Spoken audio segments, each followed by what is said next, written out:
decision. I'll face the sunny side head on. I had a vision of what it might be like to reach the I love the name of this book. Oh, thank you. Oh. Yeah, we're going. Oh. Hey. Hi. Hey, Alison Hello. Rosen is our new best friend. And you're still doing the podcast, Alison Rosen. You're welcome. Thank you you. so much for coming. Thank you. It's We've good been to looking see forward you guys to this again. for a long time. Oh, thank you. You know, I have to say I learned something from Alison Rosen because, when we were doing our podcast, I remember doing your podcast. And when you interviewed me and you were so good at your interviews, I remember like when I would talk, you would zip it, but because it's my nature to go, But so I learned to stop doing that and just kind of nod instead, which in its place makes me feel like I'm going, right, instead of, you know what I'm saying? Yeah, Does this make sense? totally. But yeah, I learned that from you. Oh, thank you so much. That's so nice to hear. And also, I'm happy to hear that I do that because sometimes I hear myself or I think that I'm going, and then I'm like, that's not going to be a joy to listen to. Right. So I'm glad that I don't automatically do that. Yeah. I didn't learn that, and now I have to see people's comments going, stop saying right all the time. I still do say right, though, because you want to let the person know Of you're like course. with them and all that. Yeah. though. I think I still do it a lot, but at least I catch myself like every now and then, like, okay, like just nod. All you have to do is just nod. That makes sense. I picked it up from you. I was like, yeah, that makes sense that she does that. Do you ever in real life, though, this happens with Daniel sometimes. I'll be tired and I'll be listening, but I will feel like if I don't keep going, I feel like if I don't do that, he'll think that I've tuned out, and I don't want him to think I have, but it gets very tiring. Right. We need like some other thing, like just to, if my eyes are open, I'm listening, which is not really true. I'm breathing. Do you ever listen to Daniel talk and your brain, you start thinking about something else by accident? And you're like, what you need to get at the grocery store. And then you lose what, and then you have no idea where you were in the conversation. So, and then you're busted. And then they say like, so yeah, or do you agree? And then you have to go, I'm so sorry. I missed like the whole last thing you said. And you have no excuse. It's not like a siren went by. It's just like your it's brain. Just marriage. He'll say to me, so what do you think about that? I'm like, oh God, he knows. He's trying to trip me up. Yeah. Yeah. And I will say, I'll be like, I'm so sorry I missed everything you said. I missed the last 20 minutes. Yeah. It's hard to focus, especially because I don't know if you don't know, Stefanie and I spent like a day together. Yes. We are new best friends. Yes. You did my show and then we did a Patreon episode of my show as well. It's like a 2-hour Patreon. Yeah, Wow. I do. No, it wasn't that long, but it was like an hour. But I felt like we spent like the day together. Oh, yeah. I think because we talked a bunch before we even started, and then we did 2 giant episodes, and then we talked after. Yeah. Right. Stephanie's not a big talker. No, not at all. I had to really pull her out of her shell. Yeah. Wait, why did I start talking about that though? Because of Daniel, because of trying to. I know what I was going to say. I don't remember if I got into the fact that I have like a real phone addiction problem. I think everyone does right now, but I feel like I do especially. So he'll be talking and I love him. He's my husband. It's interesting. But like, if you could see what I'm seeing, it's like he's talking and then like he gets dimmer and dimmer and dimmer and farther. And then my phone is like getting brighter and brighter and brighter and bigger. And all of a sudden it's just like, I have to check to see if I'm in a fight with someone on Threads and I have to see if anyone responded because I know I'm going to be mad and I'm pre-mad already. I'm like, like, it's so bad. Right. I do that when I'm watching movies. I tune out, and people would hate watching movies with me because I'd go, wait, what's going on? It's like, who is that? Yeah. And then you start going back. I'll do this with podcasts. And then I realize, I haven't heard the whole podcast because I was thinking about something else or looking at Facebook at the same time. And then I go, I literally have to go all the way back. Like it'll be a Dateline. So you kind of need the, right. I'm like, And then I'll go back all the way to the beginning and realize, oh, I really did miss a lot of stuff. Like if I had just gone back 30 seconds, I would have had no idea what was going on. I used to do that in school with assigned reading. Like I would, be in class. I read it. I mean, in that my eyes went over the words, but I have no idea what I didn't comprehend it. Some people would say that we have ADHD. I'm guessing so. I've wondered. My therapist says no. Oh, really? Yeah. But I'm like, well, but I don't know what that's based on. And also, who's right? My therapist or things I've read on TikTok? Things you've read on TikTok when you were supposed to be focused on something else. When I was listening to my husband and it was on mute. Yeah. Have you ever been tested for ADHD? I read the book Driven to Distraction when I was young. I think it was suspected about me when I was young, but I was never like put on medication for it. And I wouldn't go, but a lot people have commented that they think some of the things I complain about are like therapists have messaged me and said it sounds like you have ADHD. But what do they know?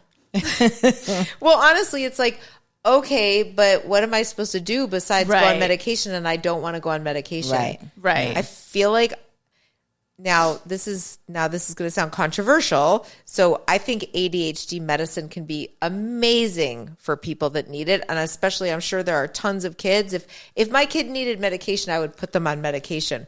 For me personally, I would be so scared that it would make me feel speedy because I think maybe I was medicated for ADHD, but back in the day when it was only Ritalin. And I think it made me feel, well, Lynette and I we've tried the Dexatrim, right? No, I remember you didn't. I didn't try. I tried Dexatrim. Because I didn't I don't want to be speedy. I was going to like murder a neighbor or something with Dexatrim. It was terrible. They don't make that anymore, do they? It's called, what's it called? What's it called now? Fen-Phen? Yeah, no. But Dexatrim was something that was sold at the grocery store. Ozempic. You could get it at the grocery store. I remember watching, I don't know if you guys went through the shoplifting phase around 13. Of course, yeah. Oh, yeah. So I remember watching my friend, I'm going to call her Janine. We were at the grocery store and she like opened up a box of Dexatrim and then, it has like 2 pill blister packs in there. Yeah. And she like slipped one up her Quicksilver sweatshirt sleeve and then we waltzed out. It was very bold. Yeah. No, she didn't get busted? Mm-mm. Were you ever with somebody who got busted for shoplifting? No. And I only dipped my toe in the kleptomaniac. Is shoplifting kleptomania? Yeah. Waters once at Disneyland. And it was such a rush. I was like, oh my God, I totally get it. And I feel like it was like these, very cheap little rings and things. I feel like they don't even care. No. But then this one girl, very wealthy, got busted for stealing a It's always people that don't need the shit that are stealing it, right? It's the Winona Ryder Right. phenomenon. Yeah. But she got busted for stealing a swimsuit from like Nordstrom's or something. I think now I don't know if I'm mixing this with like a TV show I saw, but I feel like she got, restrained by mall cops in the basement of the mall or something. I don't know. No. I want to hear, just to switch gears, because Alison, you are a mom now. Yes, I am. Last I saw you, you weren't a mom, and now you are. Like, I want to hear how you're She's doing. got like 4 kids. I have 15 children and I'm pregnant with triplets right now. No, so I have 2 boys. They both have birthdays in February, so they're going to be 7 and 5. They are Elliot and Owen. And so when I last saw you, I think I had started doing fertility stuff, but I wasn't doing IVF in earnest. Oh, okay. But then I did. So, and it was like a number of rounds of egg. I have endometriosis, and I had surgery for that back in 2011. And I guess the surgery that they were doing then can really interfere with fertility, and I didn't know that. So it was hard to get eggs. So I did like a number of egg retrievals, ended up with, I forget how, a few embryos, transferred all of them eventually and ended up with 2 babies, which is what I wanted. So it was like really, because the whole time I was doing IVF, I was really trying to, and it's and you guys know, it's like a hard place to be, but I was trying to tell myself, I'm spending all my time, all my money doing this. but I'm okay if it doesn't work. It might not work, and I'll be okay. I'll get a lot of dogs. I'll be okay. And so then, so lucky. But yeah, so I have 2 boys, and can I ask a couple of questions about that though? Because you and Lynette both, right? I did IVF too. Yeah. Did you try? Like, did you already know that you weren't going to be able to get pregnant? Yes. Okay, so you just knew, if I want to start a family, like, I'm going to have to go this way first. No, the way I knew was my gynecologist said to me, and she said this a few years before I was trying. She said, this is what I tell women who are over 35. Try for 6 months, and if it doesn't work, go to a fertility clinic. So that was in my head. And I think we tried for maybe like 5 months, and then I was like, let's just get a head start on this because I feel like I know where this is going.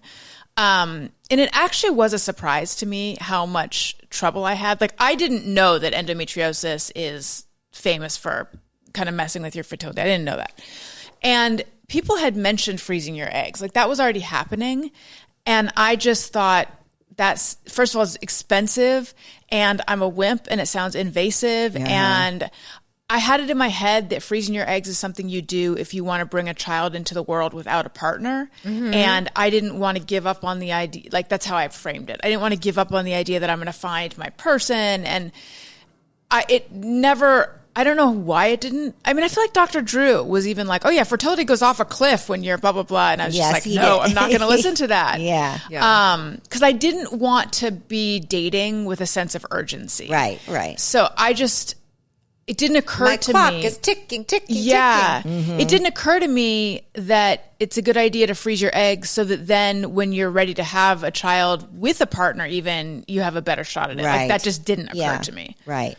So, then, and I think people had even said, you know what, just go straight to IVF because you can do all the half measures and it's just going to waste time and money. And I was like, no, I'm still going to do all of that. So you did IUI first? Yeah. Like, I did that? Yes. I did 2 rounds of IUI. I didn't do that. We did the Clomid, the medication. Yeah. Tried that for a little while. And then Dr. Drew was like, listen, cut the crap. Like, if you want to get pregnant, go to the fertility specialist. So that's what we did. And then we did 1 round of fertility, and then it worked of IVF. Yeah. Do you remember? Did you do what's called a fresh transfer? I did. What is a fresh? So a fresh transfer is when they put the embryos in, like, I want to say a couple weeks after, or like pretty close after. Maybe it's not even a couple weeks. Might even be less. After the retrieve, after they make them. Yeah. A frozen transfer is then when they take the embryos and they freeze them, and then they kind of get you ready. But there's a longer time in between. I did the fresh. Okay. Yeah. And it worked. Wow. Yeah. And then it worked the first.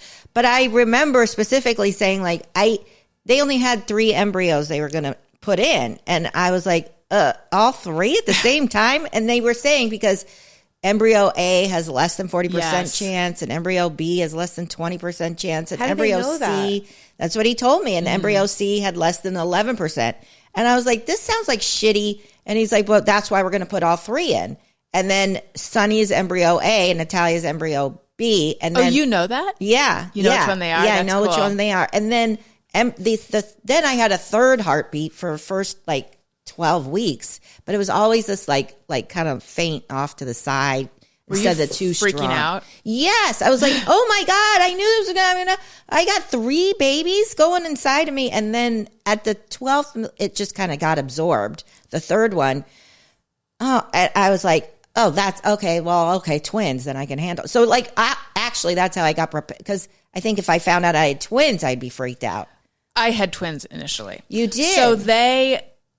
So nowadays, most clinics will transfer what they call a blastocyst, which is where they let the embryo grow for however many days, and a blastocyst is like more cells versus like a 6 to 8 cell thing. There's reasons why they'll do blastocyst, and they can like do genetic testing on that versus just whatever they call a 3 to 5 day embryo. For me, we did 3 to 5 day embryos, and those also have, they have fewer chances of blah, blah, blah. So they wanted to do, I think, 3 at a time for me. And I was like, that freaks me out. Let's just do I think I allowed them to do 2 the first time. and it was twins at the beginning. And I was freaking out. So I was like, I want 2 kids, but not at the same time. At the same time, I know. And I remember, we lived in an apartment that was up a flight of stairs. And I was like, how am I going to, okay, let's say Daniel's at work. I need to take the babies somewhere. How am I going to get both kids down the stairs and into the car? And like, it was this math problem I couldn't solve. I couldn't solve it either. And I have twins. Yeah. So anyway, around 8 weeks, like one of them, just the heart, the doctor said to me, like, I think you're in the process of miscarrying that one. And it was a weird, it like was sad, but I felt guilty because I wasn't as sad as I felt like I was supposed to be because I was a little bit relieved. And how do you get twins down a flight of stairs? We lived in a house with stairs, and we lived up Lake Hollywood when they were toddlers. Yeah. And it was like, I couldn't even take them for a walk because it's all hills and I'm pushing a double stroller. But I mean, I don't know how I did it, but we did it. And Adam wasn't around. Like he was gone all the time. And I was by myself a lot. And and that's what we were talking about on the other show. Like, oh, you had a nanny, blah, blah, blah, blah, blah. It's like, assholes, because we have nobody. We had no grandparents, no aunts, no uncles, no help. So we had a nanny. So, but even her, like it was so, I just remember wanting to take them for walks and I just couldn't in our neighborhood because maybe when they were little, but then once they started becoming toddlers, then we got like 2 of them and I'm pushing them up the hill. It's like out of breath. It's too much. Yeah. I mean, one baby's hard. And then you double that. Right. And for me, I already had a 3-year-old, and then I have these twins, and people would say like, you got to live your life, like go out to eat. And I was like, are you high? Like, no, like I did not Never go to a restaurant with them until the twins were at least like 3 and Elby was 6. And even then I was like, that's not fun for me. No, that's not, it's much more relaxing to be at home. Right. Yes. There's more cleanup. But like, it's terrible to be at a restaurant. It's not, you're constantly like, sit down. Yes. What are we going to get them to eat? Like, we went to the grocery store. Have you guys been to Amazon Fresh? I have never been there. I don't recommend it. So I'm on this, this is what I do with my time now. I'm on a quest to find affordable groceries. We talked about this, right? You're a Trader Joe's person, right? Yes. Because it's just groceries are just too much. I don't want groceries to be my splurge. And on some like mom board, I heard people were talking about Amazon Fresh. It's so great. So we went there yesterday. It is not particularly affordable. They'll have like a deal on grapes or something, which yay. But I do not recommend it if you're trying to save money. But anyway, we took the boys. Elliot, the older one, is like a dream. He is so well behaved. He's just a wonderful little man. Yeah. And then Owen is crazy. I love him to death as well, but he gets very... It just sounds like you don't love him. It sounds like you only care about one of your children.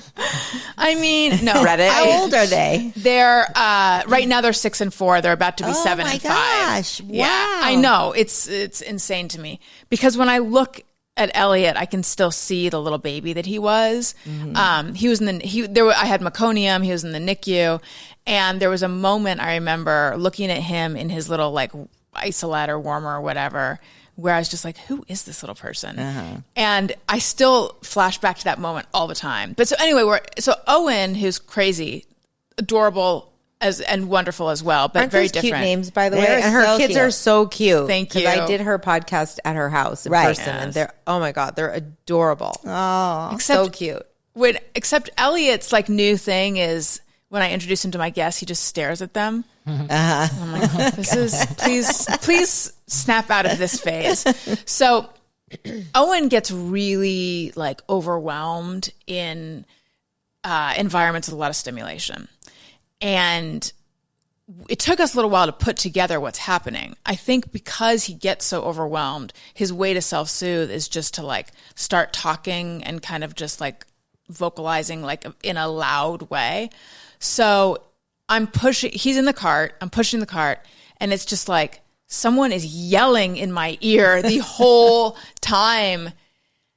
And I'm like worried about him bothering other people, but he's not that loud, but still it's just, and it's like, I felt like Daniel and I had been through a war by the time we got back in the car. Like that was so unpleasant. And we kind of only did it.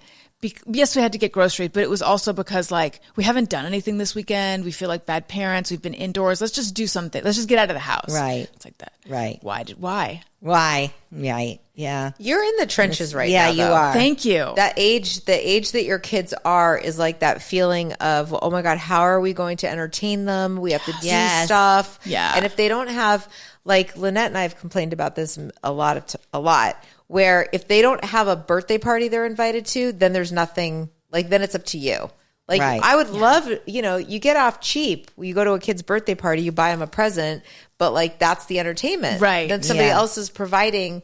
Like the more birthday parties, the better. And of course, we say divide and conquer. Like one of us would have to take them to the birthday party, but you're still at a non-drop off age, which is perfect because then you have something to do. You're like, between 3 and 5 on Sunday, there's a party, and you're planning for like 3 weeks. Right. In 3 weeks, we got little Justin's birthday party coming up, so that's our weekend. But other than that, you're like, no. Oh God, do I go to an indoor play place or do I? Oh, I haven't been to one of those since have I even been to one since the pandemic?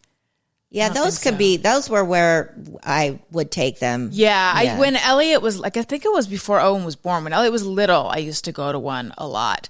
And the whole time, you guys know what pinworms are? Yes, of course. I made it to my advanced age without ever knowing what pinworms were. Until, like, of course I know about lice. I remember the concern about lice growing up. Somehow never knew about pinworms. And then someone mentioned it because it had been like a plot on a TV show. And the second I heard it, I was like, worms out of your butt? What?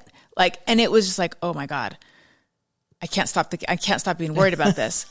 And so, and the fact that like, everyone gets them, it cuts across you cannot mitigate against it. So I would just stare at the ball pit and just think like, pinworm eggs. And actually I like, don't lick any balls. I know.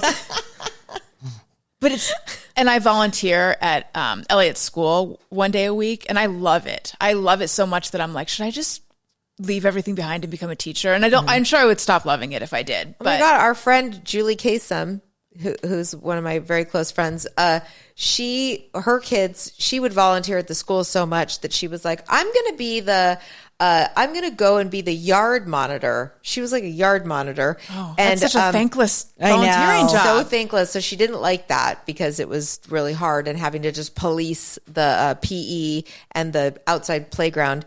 But now she's an assistant teacher. Oh, that's interesting. And she loves it still? But now, luckily, her kids, she loves it. She loves it. Yeah. She's really happy.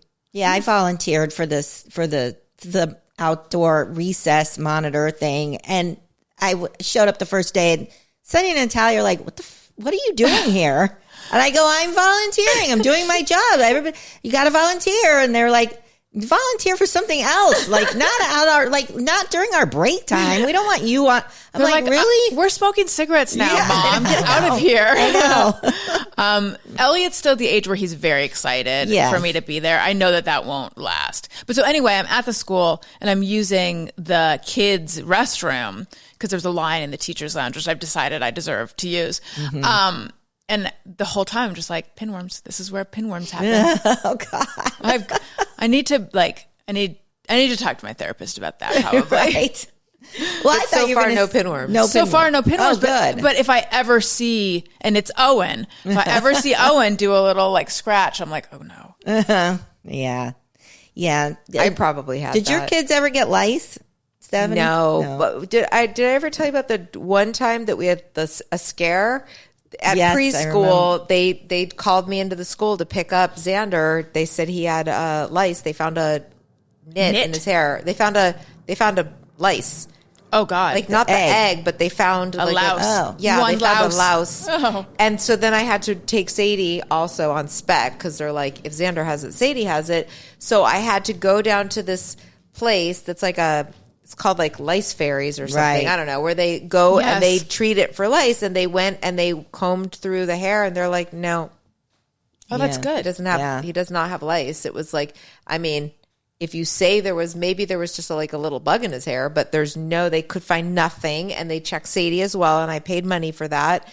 And then like the school barely believed me. I had to like get a note. Yeah. I tried to bring him back to school, and they were like, no. Too soon? I guess, but I was like, they don't have it. Yeah. It was annoying. That is super annoying. So no, they never actually had it. So what are you like going to the park and stuff? Because Stefanie and I used to hate. No, I don't like going. I don't. Do not like outdoor activities with kids either. Hold on. Let's take a quick break. We're way overdue for a break. Park, you guys discuss. Yeah, the park. I don't. You're not. I'm not an outdoorsy person, so I don't, and I'm not a park sand person. Yes. Ooh, I hate it. No, it's like don't like sand. Yeah, it's just, and also if it were like I could just sit there and mess around on my phone while my kids have a grand time, then that would be one thing, but it's not like that. I feel like there's a lot of me involved, like, mommy, put me on this, and mom, and also my kids are like, mommy, watch me. Yes. Like we got a Nintendo Switch for Christmas, which really is kind of an effort to get them off their tablets and onto like a screen that's further away, because I think it's better for their, which is like, that's the kind of parent I am. But actually it is like there's a lot of movement, and I think it's good. But anyway, you would think that would buy you some time, but Elliot is like, will you watch me play? Will you watch me play? And I kind of remember being a little kid and how much more special it was if your parent was watching you. So I try to, but so no, I do not enjoy the park. We used to joke about being at the park, how, you could just give them a thumbs up. Like when they go, watch me, and then they're, did you see me? Yeah. And then you go, yeah. Thumbs up. I saw you. And then maybe they feel seen by that. But I should really get them hooked on the thumb. But it isn't, you can't just go to the park and just zone out. Mm-mm. No. Also, if you're like we are, probably, I'm sure you're like this, the playgrounds, they have these structures that are kind of high up. Yeah. So I was always, especially when the kids were even younger, but like that 3 age, you're like, you can't just be walking around on a platform. You're going to fall off and kill yourself. Like, I can't believe it's like my driving anxiety when I'm on the freeway, and I'm like, how are these people just driving? Like, how are people not constantly crashing? Yes. I can't be at the park and not think that my kid's going to fall. You know where the pole is? There's no nets. Like, there's just an empty, like, if you go to slide down the pole and you miss, that's it. Yeah, how are people not getting hurt all the time? All the time. You know what makes my eyes get very wide? Young kids skiing. Oh, I know. Isn't it weird when you see? You let your tiny, and I'm sure it's fine and for safe other people. Yeah. That don't care about their kids. It's the chairlift. How are you not worried about? All of it, but especially the chairlift. I would. Yeah. It gives me the heebie-jeebies just imagining being on a chairlift with my kids, because I'd be so afraid. Old Squirmy Owen. No, I remember we took the kids skiing when they were a bunch of people went, a bunch of families for New Year's one year, decided that we were going to rent some house in Big Bear, whatever. And there's my friend Melissa, her son is a year older than my kids, and another family had kids 1 year older than my kids. So my kids were 4, they were 5. So they've already been on skis before. And I'm like, I got to get on a ski lift with my kid. There's no seatbelt. What this is scary. I remember feeling like that. And they're just going up on the skis and putting their kids on skis, and their kids are going down the thing. And my kids are going nowhere fast, Did they do okay though? Did they it? They stood up on the thing and tried. I put them in a little ski school to learn the basics, and they were done within an hour. They didn't like it. The other thing too that I was old school Italian, my parents never had a babysitter for me. So when we would go on trips, everybody would go oh, we got a babysitter to watch the kids in the hotel room. And I'd be like, oh, absolutely not, But then once you have kids and everybody else is doing it, it's all right, how much is a babysitter for one night? Okay. Do you? We have never done that because we haven't been on that many trips with them. And when we do, we've gone to Hawaii a few times, and we've taken my mother-in-law, which is like ideal because then it's like built in. Yes. Yeah, like built in babysitter.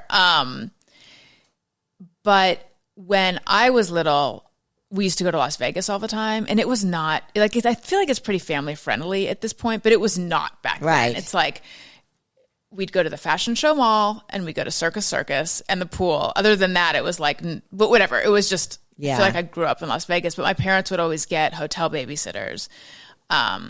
So I have been babysat by a number of hotel babysitters. Oh, okay. Are they crazy expensive? I don't remember because we did it. I only did it one time. I don't remember, but I don't think so. It depends on where you're staying, I guess. And I think it was when we were in Hawaii once, but yeah, I don't remember. Better though to do that than remember that story we covered. We covered like we're journalists when we talked. Were about, you in the field? Yeah, I was out in the field. No, remember that guy that had a heart attack. Yes, in the restaurant. He and his wife were at a. I think he a journalist. I think he was a reporter or something. Anyway, ABC. They left their baby, a 6-month-old baby, and a 2-year-old in the hotel by themselves. In New York Apparently, City. they had a monitor. Oh, this is ringing a bell. And then they went to dinner with friends, and then the husband had a heart attack, and they had to go to the hospital. She called some friends and said to go to the hotel to check on the kids, but like the hotel wasn't going to just let some randos in, and then they got in big trouble. She got them wife. Oh, right. Rightfully so. Yeah. She was like a 15-minute walk. He died, right?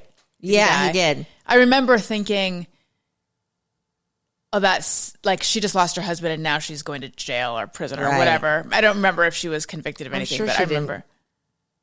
I'm sure she didn't really get in that much trouble, but she should. But like, I just remember going like, wow, I guess you don't expect that to happen. But how are you a 15-minute walk from your hotel in Manhattan? Like, yeah, that's crazy. Leaving your 6-month-old baby. No, I don't even I remember some friends. Remember sleep training? Mm-hmm. Such a horrendous time of life. Yeah. Some friends that we were in like a mommy and daddy and me group with talking about how they have a guest house and so they're going to put their baby in there to sleep train them. I had that reaction as well. What? How, like, so my studio is, it's probably like the distance from our house that this is from the main house. Right. So maybe like 5 feet further away. But I remember Daniel didn't even want us to be in there with the kids in the house. And I feel like that's okay, like with our monitor. Yeah. But he felt like that was even too far away. So the idea of like. So he's more nervous than you. Yes. And yet one of the kids can cry and I know it instantly. And he is so oblivious. Yeah. Default parent. You're a default parent. It's always, there's one default parent. Yeah, I guess so. Lately, John's been with the kids more than I have. And now he hears Phantom, like the kids crying. Somebody will be laughing or whatever, and he'll go, I feel like one of the kids is crying. And I'm like, no, that's just Sadie laughing. He's like, no, I feel like I heard somebody crying. And I'm like, I don't think so. Does nipple lactate too? I hear default, mommy, yes. mommy, just right in my head constantly. Yeah. I need to complain about my husband for a minute. Tell me for what you would do. So Owen is very into the solar system and planets, and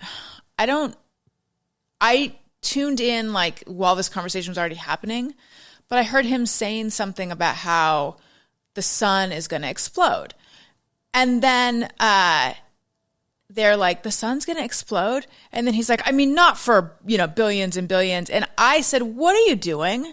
Mm-hmm. Because why put this in their heads? And even though he's trying to mitigate against the fear by being like, no, it's going to be billions and billions of years. But it's like, okay, so now you're explaining to them that they're going to, which is fine. Obviously, like, yes, we're all going to die one day. But like, this is a big thing for a kid to take in. Right. And I just feel like, what compelled you to think this was a wonderful thing to tell your 6 and 4-year-old? Because I think he's a guy, so he's more logical. So he assumes that, like, well, logically, that's not going to be something that's going to affect us. But we as women feel that, I think, more emotionally to like, but bottom line is it's going to explode. I was listening to that going, yeah, I could see myself doing that. I was just going to say, like, Kaylin. No, I know. It's kind of an honest thing. He's like, here's a factoid. I'm going to share it with my boys. Right. Don't. Don't. Think about how it's going to affect them. That's the thing. Yeah.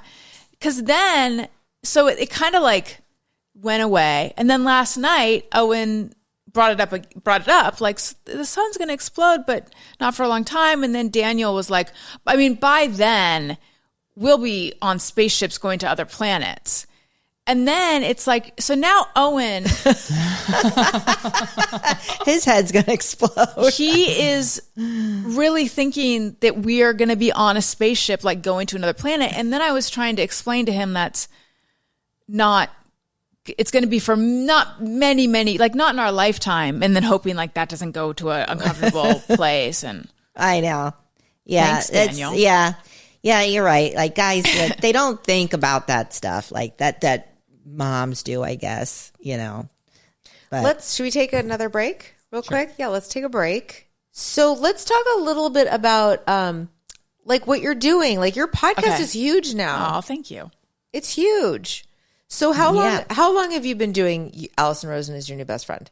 And did you start that when you were still? Wait, have we broken? We're back. We're back. We're talking. Yeah. Okay. So Alison Rosen is your new best friend. Before I was on Corolla, when I was living in New York, I had a live streaming internet show called Alison Rosen is your new best friend. And I did wow. Yeah, it was on Ustream, which I believe is maybe still around in some format. But anyway, I did it for 3 hours I can't remember if it was Sunday or Wednesday. But the weird thing is, it's actually, for people who are familiar with my podcast, like, a lot of the things from the podcast started in some way on that show. Like, some of the segments I do, like Just Me or Everyone, and various other ones, the jingles and things like that. So then when I moved... So did you have listeners? Was it like viewers? Yeah. I mean, it was a stream. I remember it was it wasn't like, I didn't have a humongous audience or anything. Right. But I remember Ustream would sometimes feature me on the front page, and it was like me and Joe Rogan, who was also doing Ustream at that time. He was? Mm-hmm. Oh, that's so interesting. Did you make money? I mean, I went out and like got a sponsor once. So that, and then I had, I like sold merch and stuff like that. But no, it was not a money-making venture, like in any way at that point. I was just kind of experimenting and seeing what was happening and stuff. Okay. Moved out to California, started doing the Corolla show, and wanted to bring it back. I think the time was not right. And then they approached me about doing, I think it was like a singles version of Parent Experiment, or For Crying Out Loud. I don't know which one it was. Yeah, I think it was the only fight Lynette and I have ever gotten into. Ever. This was, I feel like this predated you though, probably. Yeah. Oh, yeah. Maybe. Yeah. And so you and I hosted a show together. Right. And then I forgot about that. Are you sure that wasn't after we were For Crying Out Loud singles edition? I think we had started. Because it was the singles edition. Was it at the Psychic Friends hotline thing? No, this was way before that. Oh, or this was before. This was like. So was this when she was still doing it with Teresa? No, I think it was because Suzanne. you came along after Teresa, so it would have been with Suzanne. I think so. Yeah. I'm not 100% sure, because it was just like a pilot. Like nothing ever happened with it. Right. Because really quickly they were like, why don't you do your own show? Right. That's what happened. Right. And so then I remember trying to come up with a name, and I remember you saying, I like Alison Rosen as your new best friend. Oh. Because I think that maybe during our little piloty thing, I had like done some of the segments that I was used to doing. Right. So you knew that I had like that stuff. Mm-hmm. So then It was not like they said that and then it was like, now here's my show. It was like there were some ups and downs, but then I started doing it. Yeah. So that was while I was still at Corolla, and then I was no longer at Corolla, and I was like, oh shit, I gotta I'm gonna keep doing this, and I'm gonna go independent. And one thing I am proud about is that I never missed an episode. Like I was just like. It kind of like gave me lit a fire under my ass of like, I've got to do, I've got to like find a place to record, which will be my dining room. And I got to, get my ducks in a row and stuff. So yeah, I've been doing it since then. So as soon as you found out you weren't going back to Corolla, cause that was quick, right? Like when you found out, then it was just, you were done. Oh yeah. It wasn't like, you have another month to wrap it up. No. So you had been recording that at the studio? Yes. Okay, so did you just go like, I gotta get, what were there all the roadcasters equipment back then? Like how did you know what to get? So I had already purchased a Zoom recorder, which remember you're like, oh, you use the old school one. I still use. Okay. It's weirdly sticky. Like the rubber on it is sticky. And I'm like, I think it's disintegrating, but it still works. And so I purchased some microphones, and I think I did that while I was still at Corolla, but I think the idea was I wanted to be able to like do remote recordings as well. Right. So I had that stuff, and then I think I quickly just bought more of the stuff that I needed and like set it up in my dining room, which we didn't use. We had like one holiday meal there. We are people eat in front of the couch. Same. Yeah. So set it up and then just started recording there. Yeah. And then you used to have some of the guests were like people like from Corolla, right? You are going there. Oh, I'm sorry. Oh, no, it's okay. We can. I'm sure people are just curious. As I said to you, even before we were recording, all of these For Crying Out Loud fans are like your fans. Okay. Yeah. So I don't even know where she's going. I don't really honestly even know either. I'm just okay. You don't have to talk about anything you don't want to talk about. No, we can. So yeah. Well, so my Thursday show was It was Matt Fondelier, Loxamana, Gary, and Kaylin. Am I leaving anyone out? No, that's who it was. And then my friend Jenna usually. Okay. So I emailed the guys, and I was like, hey, I'm fired. I would love to continue doing the show. I'll be recording at my house, but I completely understand if you're not able to do it anymore. I don't know how I articulated it, but in essence, like whether you're not able to or whether you don't want to make the drive anymore, because it was super easy for them to do it before because they were already there, you know? Right. And they all wrote back like right away and were like, we want to still do it. And I was like, oh my God, like that is so heartwarming. And they told me, I feel like anytime I talk about this stuff, I worry that people are like, she's not over it yet, and so it's always like thorny for me to talk about it. But you asked, so I will. Okay. So, they told me that they asked Adam and that he said it was okay. So we recorded an episode. The sound was terrible. It was terrible because I didn't remember this, Kaylin? He wasn't doing sound. You were there though. I remember going over to your place. Yeah. But I wasn't doing the recording or anything. Right. No. It was Gary, but it wasn't his fault. We had omnidirectional microphones and I didn't know how to use them, and I had borrowed them. So it was like really like echoey and washy, I think. And then super relatable. I used to have the Yeti Blue mic, and I didn't understand. There's a few different settings, yeah, and it was always sounded so tinny and picked up anything from other, right. But if I did it directional so that it didn't do that, it also didn't sound good. It was just like a shitty mic. I think. Yeah, I think I don't think the Yeti Blue is the best. No. So then my emails went unreturned for a little while. I don't think it wasn't Kate. I don't think he was the main one though. And I was like, okay, something's up. And then I found out that they were not allowed to do my show anymore. Oh. but not in any sort of direct way. That was the part I didn't enjoy, was like the sort of whatever. They were in a terrible situation. I understand that. I want to say, I feel of the like what the fuck that I feel towards those guys. I probably feel it the least towards Kaylin. Yeah, we love Kaylin. Yeah, He's a sweetheart. That was pretty soon. I think that was pretty soon after I started there. I mean, I don't think I was there for very long while you were still there. Mm-hmm. So I was still just like running around. I didn't know what I was doing either. We were still calling him Brandon. Yeah. You guys didn't even know my name. Because he looks like a Brandon to us. You do. We couldn't remember McKaylin, Caleb, something. Yeah. I wonder if, so was Gary still our producer? I think he was. Maybe. Yeah, I think so. Mm-hmm. Wait, why did Gary become untethered from For Crying Out Loud? I think he moved on to somebody else. I was doing it with Gary for pretty much as soon as I started working there. Gary was just that, and I was kind of sitting behind Gary doing all the show notes. And then I think he just got a bunch of other work. And since I was there anyway, he was like, well, why don't you just do this show? So he kind of just handed it off to me. That's kind of how that happened. Gary took you under his wing pretty early. Yeah.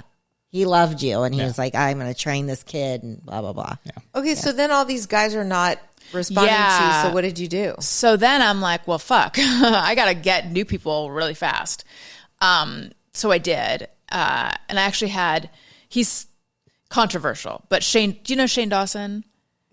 He was not, I don't think he was as controversial then. Okay, he's like a really very big YouTuber. Okay. And he came on the first episode along with my friend. I just had different friends coming on, and still Jenna Kim Jones, who's a comedian who had been a constant on the Thursday show before. And she was actually someone who had been on the New York version of the internet streaming show. So yeah, she moved to LA. And so when I started doing the group show with those guys, I still was like, Jenna was great. I got to get her on. So yeah, I just sort of would have different people on and experimented. And then we kind of solidified into a regular group, which was great. Those were like, some people feel like that was like the, like the golden era of the show because there were these, personalities that they knew. And I forget how long it was the same people, but then people's lives moved, and Jenna and her husband moved to, where did they go? To Georgia. She still comes on sometimes, but still, like, we lost them. And then Greg Heller, who used to come on all the time, was just like, he was in Venice, and he's like, I cannot do this drive anymore. But they still come on sometimes, but now it's more of a rotating group. Again. And is everybody always in studio, or do you do a Zoom? So during the pandemic, I did Zoom. Right. But now we're back to in studio. Yeah. So Thursday, I have the group, and then Monday, I do a one-on-one interview. Right. So okay, so you still do a group show. Yeah. But do you find it challenging to always figure out who's going to be part of that group? Like, what if you can't find people? If I can't, it's honestly never happened. And there's been stuff, I'm sure you guys have this happen too, where like someone will let me know the morning of they can't do it, and then my other guest will drop out. And then I'm like, okay, I feel like my body's on fire. I'm just like, I've got to get it. But it's always worked out. But if it weren't to work out someday, it would be fine because Daniel, my husband, is usually on it. And the audience loves him. And then Tony, my producer, is also like really good on mic. So it's fine. We could still do it, but it just hasn't happened that I haven't been able to get anyone. And you're doing so many other things, like you have Substack you were talking about. Yeah. And we never got to your story. Can you tell us a little bit about what you have a big story? Oh, yeah. You're putting out on your Substack. Tell us about that. So some people might know a little bit because I had talked about it here and there. I didn't know I was Jewish until after I graduated college because my dad said we weren't. And even though it increased as I got older, it didn't make sense to me. Like there was a lot of cognitive dissonance. But why did your dad even have to say you weren't? Had you asked him?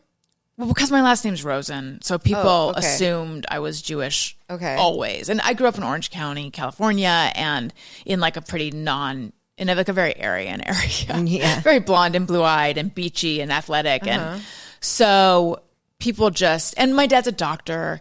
And the part that they didn't know, but that I knew was that my mom's mom came over from Vienna and the rest of her family died in camps. So it's like, how are we not Jewish? I don't understand, but yeah, so people were constantly assuming I was, and then I would say I'm not because my dad said we weren't. And I just believed that he would never lie to me.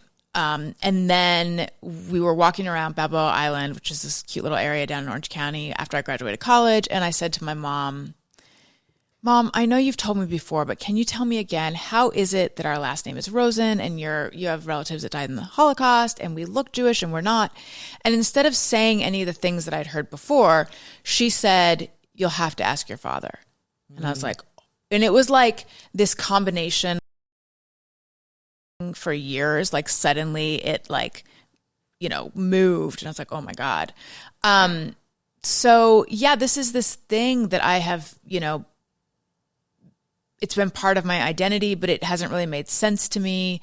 I've never, to feel Jewish, whatever that means, I never felt that. I'm not a religious person, but it was just like something like, well, I know the truth is I am, but I also bought the book Judaism for Dummies because I want to know what holidays people think I'm celebrating, because people are like, they're saying things saying things to me and I don't know how to respond. And so it was really like nothing that ever meant anything to me. And then October 7th happened, which I had a pretty profound reaction to. Like, I believe I took it. I was just like, oh shit, it's, wow, and so I've never written about not knowing I was Jewish and then finding out and all the pieces of that story. Wait, so did you ask your father? Yeah. Well, so that's actually, yes. And let me say this. Eventually we got to the point where we could talk about being Jewish and why he lied. And it got there eventually, but it did not happen right away. Like, that was a process, because when I asked him right away, he was like, well, I'm not religious. We're not Jewish. What did he say? He said, oh yeah, no, he said, I've never been religious. Like, we're not Jewish. And then I said, well, but were you Jewish when you were a kid? And he lied. Long story short, he claimed that he had never encountered this idea that Rosen is a Jewish name until he moved to California, which is not true. And then he started crying, and he said that his childhood was so awful, which it was. He had a very abusive childhood, that he said that his childhood was so awful that he can't remember. He can't remember any details. And I was just like, that's a checkmate. I don't know what to do with that. And it was really my friend has this one woman show right now about finding out. It's called How to Get a Second Husband. Jackie Johnson. She's hilarious. And she finds out that her husband has been cheating, and she confronts him, and he faints twice, faking it, And that was kind of, I was always very connected to my dad, and he passed away in July, and his emotions. And if he would ever tear up, I would tear up instantly. But in that moment, I just was like, this is so fake. I know this is not real. So. Wow. That's really interesting. And so you're writing about this. Yeah, about Substack. Sort of in installments. I've been doing that. And so there's a free version and a paid version. And the installments that move the story forward are free. And then in between, I do one that gives sort of extra context and pictures and things like that. Initially, I was intending to put pictures in the main one, but it just, I don't know, it felt too vulnerable to be doing all these old family photos and things like that. So I put those in the paid version. Wow. So yeah. So it's been amazing. It's been really interesting to write about it, and to find out also that the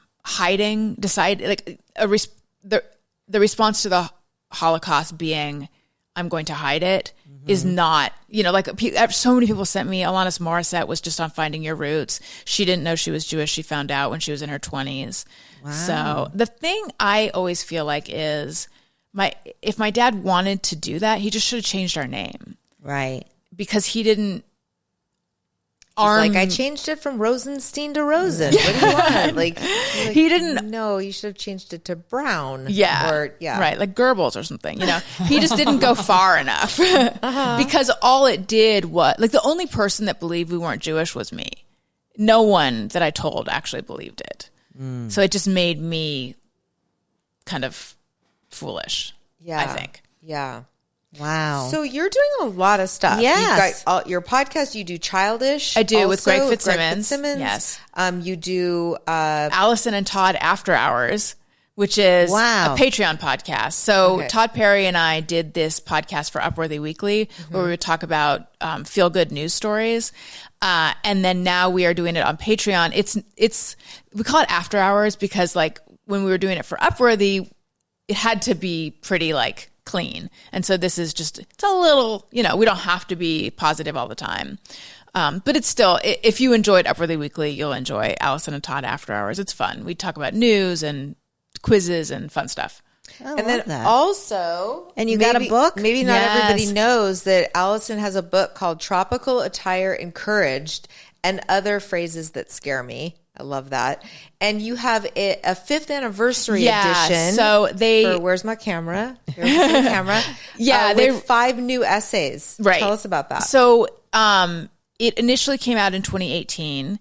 And then for the 5-year anniversary, the publisher got in touch and said, we want to re-release it. And so I said, awesome. And I did 5 new essays, including a annotated eulogy for my dad. And I had already started writing the essays when he died. So what a gift, really. I'm just kidding. Dad. Yeah, I know. I got a new religion and a new essay. Yeah, looking out for me. No, actually, he was always a really big fan of my writing. And I had written a couple of them. Because when I sat down to write the new material, I was like, I am very out of practice writing, and how am I going to do this? And it did not flow initially. So when I, worked on the first couple of the new ones, I was proud of them and I was excited to send them to him, but I just hadn't yet. And that is I feel pretty good. I don't have any big regrets, but that's just a little bit of oh man, I was going to send those to him. And then for it to turn out that the last one I did was the annotated eulogy. But anyway, my husband did illustrations for each one. Mm-hmm. Oh, that's so cool. And so he illustrated the new ones too.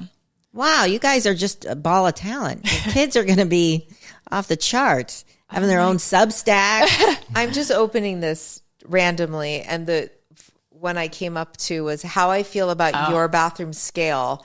Whenever I walk into someone's guest bathroom for the first time and see a scale sitting out in case guests should want to weigh themselves during a dinner party, one assumes, I reflect on the way I would never, ever casually step on. Anyway, it goes on.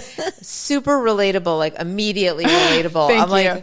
I have such a visceral reaction to seeing somebody's scale. I'm like, oh my God, how am I going to not weigh myself? Because I don't have a scale at my house. Oh, okay. So I don't want to weigh myself. Yeah. Are you able to avoid it? Yes, but it's like a whole thing. It's like finding pain pills in someone's bathroom. When I liked pain pills, but you know what I'm saying? It's something that's very tempting that then I have to talk myself out of doing it.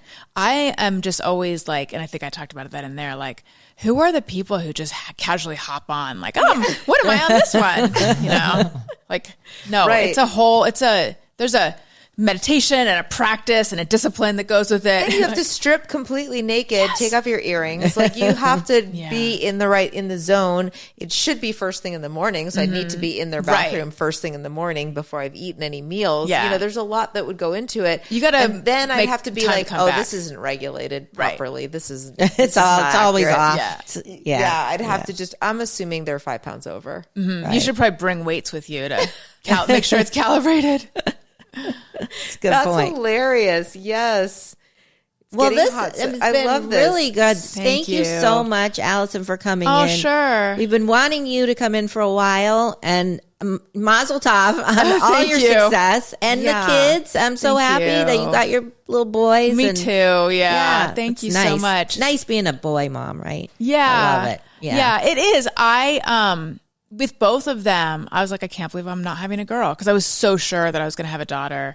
And I was like, all the things that I feel like my mom could have done better, I'm going to do perfectly with my daughter. And then I was like, what? Now what? Yeah.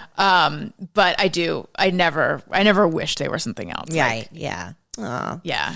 Well, Well, thank lucky you they're so really much. cute. I think that's one of the more important Right. Yes. things. I wouldn't have stood for anything else. Yeah, exactly. Okay, well, thank you. And thank Thank you, you. Kaylin. And thank you to all of our listeners. And you're a parent now. Don't F it up. Oh, we should have had Allison say it. Let's do it again. Do it again. And you're a parent now. Don't F it up.